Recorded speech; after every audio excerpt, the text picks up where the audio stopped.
What's up, guys? George here, and in this video here I want to talk about the pretty much inevitable period that almost everybody goes through when quitting smoking weed, especially if you've been smoking for many years, even decades. Is that there's a period of time where all of a sudden, somewhere along the journey, it's gonna hit you like a ton of brick walls, where it's just like life has lost all of its meaning.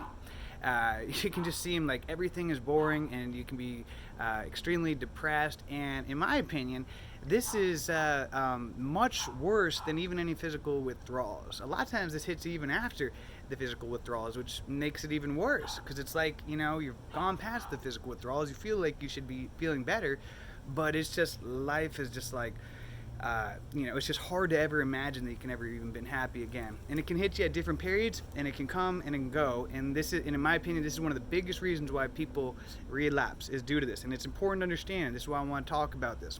So I'm coaching this young man right now, and doing great first week and everything, and crushing it, working out every single morning, journaling, developing good habits, quitting weed. And all of a sudden, the weekend comes, and all of a sudden, Sunday, his first, weekend clean sober, just hits him like a ton of brick walls.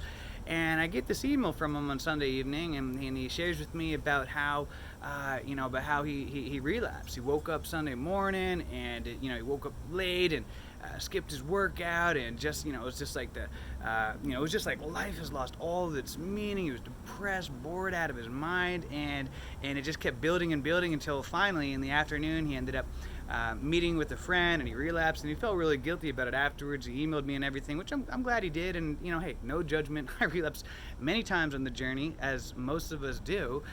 And he's back on track now. We got him back on track and everything, and he's inspired, and he's not letting him slow it down, which is great. Keep moving forward. But I thought that this was important to share, because this happens to just about everybody. That all of a sudden that it hits you, where it's just like boom, and it can be debilitating depending on how much you smoked, and for how long. And in fact, the real medical term for it, scientific term, is anhedonia. And basically how it works is that anytime you use a substance, smoking weed, drinking coffee, whatever, that your brain releases dopamine. And that's really where we get that's what gives us all that pleasure, is that dopamine. When you smoke, your brain releases some dopamine, and a lot of times, our brain releases more dopamine when leading up to the activity than actually from the activity itself. If you ever, like, all of a sudden you're waiting to get a bag of weed, and all of a sudden you find out your dealer's got some like purple haze, and you're just like, oh my god, and you're gonna get it from him. They're like, tomorrow at 8 p.m. and it's like you're so excited you're gonna get it, and it's like, you get more dopamine actually in that period leading up to it, that excitement, than from the event. So if you're smoking every day, that excitement, oh yeah, you got your morning joint or whatever, and it's that excitement leading up to it, and whenever you smoke, you get that, you're used to that rush of dopamine from the from smoking weed. And all of a sudden, you take that away, and after you've been doing that for a long period of time, then that's when all of a sudden it's like your brain has been so conditioned to these dopamine hits, these massive dopamine hits, that it's forgotten how to get joy from the simple things in life. And this is when it can be very debilitating in this process of rewiring the brain. And it reminds me of an experiment that I one time heard about with these rats. I believe the study was done in like the 70s or 80s or something. Cruel experiment that they did on these rats. But basically what they did was the scientists, they stuck these probes in these rats' head, the brain, that basically blocked the brain from having the ability to produce dopamine. And what happened was that the rats got so depressed and miserable that within just a couple of days, 2 to 3 days, they all died. They all stopped drinking water and eating. They just lost all enjoyment for life, and they died. That's how important dopamine is for us. And so when you're going through these periods that when that anhedonia hits you, all of a sudden your brain figures out, wait a second, we're off of our normal routine, that it's like, you're not getting any dopamine. And it can just be debilitating, where it's like you just don't want to get out of bed, and it's just like everything seems sad and miserable and boring, and even, just the things that should be bringing you joy, like spending time with families or going for a walk or whatever, just everything just loses its meaning. And this is, this is really, and what happens in these moments is typically because, you're just desperately, you just want a dopamine hit. A lot of times, your brain starts to, hey, you know what? Remember what did bring us dopamine? Good old Mary Jane. This is when most people relapse, because all of a sudden they're so desperate for a dopamine hit, like those, rats, they didn't have a choice or anything, that all of a sudden, we go back to, what we were comfortable and familiar with. Even though, just like I've said a million times, don't go looking for, don't go chasing happiness in the same place we lost it. We're just so desperate and low in those moments that it's like, that we just go for it. But this is the thing that I want to share about, and why this is so important, and to understand that this is part of the process, and the gestation period really is different for everybody and how long this will take, and it also depends on many other different factors, many different lifestyle factors, diet, a lot of other different, what your lifestyle's like, many other different things as well. But the thing is, you are not a rat with a probe in your head. So, unlike those rats, those poor rats, that cruel experience, that they didn't have a choice or a chance to be able to recover from that, we do. Humans are very resilient, and as long as we get out of our brain and our body's own way, our body and brain will do what's necessary to heal ourselves and to get us back on track.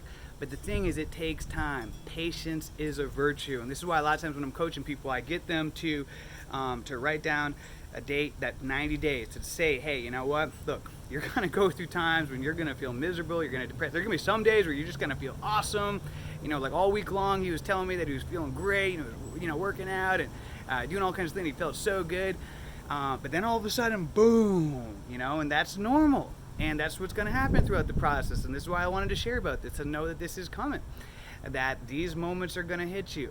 But your brain is rewiring itself, and you got to be patient, and you got to be focused on that.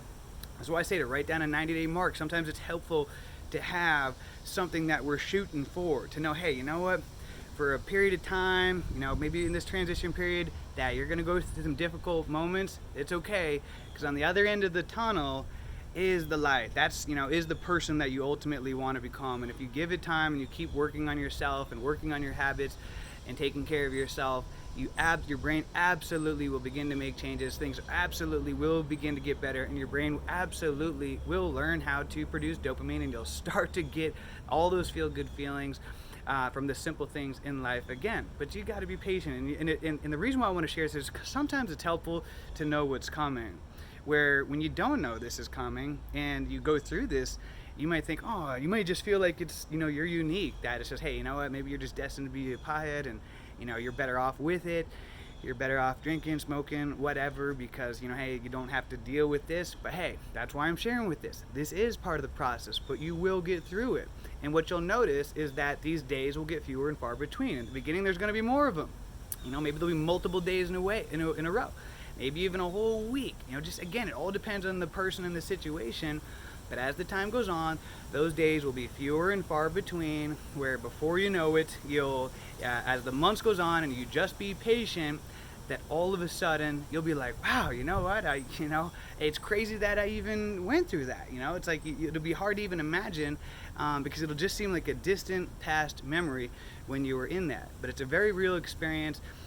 Anybody who's broken any kind of addiction can relate and can understand that this is part of the process. It's literally your brain rewiring itself and retraining and learning how to produce dopamine, reconditioning your mind, how to get dopamine from naturally from other healthier methods instead of taking a substance. But we got to be patient, guys. All right, we got to be patient. We got to stay focused on the journey and take it one day at a time. All right, guys. So I hope this helps. Stay patient and know that in those moments when it's tough, when you're in those low moments, that's when the most growth is gained. The easy days, anybody can handle that. But when it gets to those dark moments, when you feel like throwing in the towel, you feel like relapsing, and you say no anyways, as bad as it gets, that, hey, I'm not going to say no, I'm not going to relapse. This is how you get stronger. And the next time those hits, you'll get better and better at getting through them and coping with them. And before you know it, you'll be the new you. All right? Let's make it a great day, a great week, a great month, a great year. Let's make it a great life.